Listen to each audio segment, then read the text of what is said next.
బెంగళూరు తొక్కిసలాట ఘటనపై కొనసాగుతున్న విచారణ, ఘటనను సుమోటోగా స్వీకరించిన కర్ణాటక హైకోర్టు.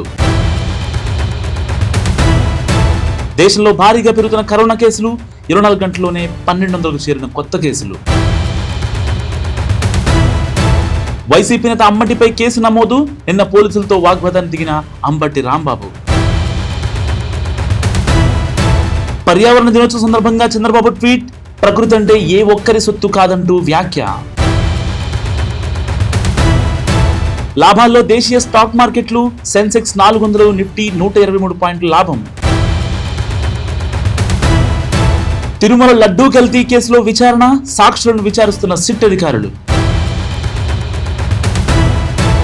ఇవాళ ఆర్థిక శాఖపై చంద్రబాబు సమీక్ష, సాయంత్రం వ్యవసాయ శాఖ అధికారులతో సీఎం భేటీ, మామిడి, పొగాకు, కోకో పంటలపై సమీక్ష.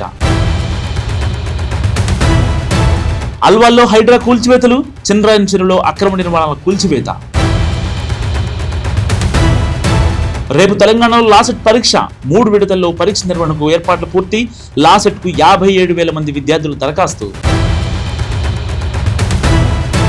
ఈ నెల 18 నుంచి తెలంగాణలో టెట్ పరీక్షలు, 9 రోజుల పాటు 16 విడతల్లో జరగనున్న పరీక్షలు, ఈ నెల 9 నుంచి ఆన్లైన్లో హాల్ టికెట్లు. తుది దశకు చేరుకున్న కాళేశ్వరం కమిషన్ విచారణ, రేపు కమిషన్ ఎదుట విచారణకు ఎంపీ ఈటెల, 9న హరీష్ రావు, 11న కేసీఆర్. కాసేపట్లో తెలంగాణ కేబినెట్ భేటీ, రాజీవ్ యువ వికాసం, వానాకాలం పంటలు, ఇందిరమ్మ ఇళ్లు, భూభారతిపై సమీక్ష.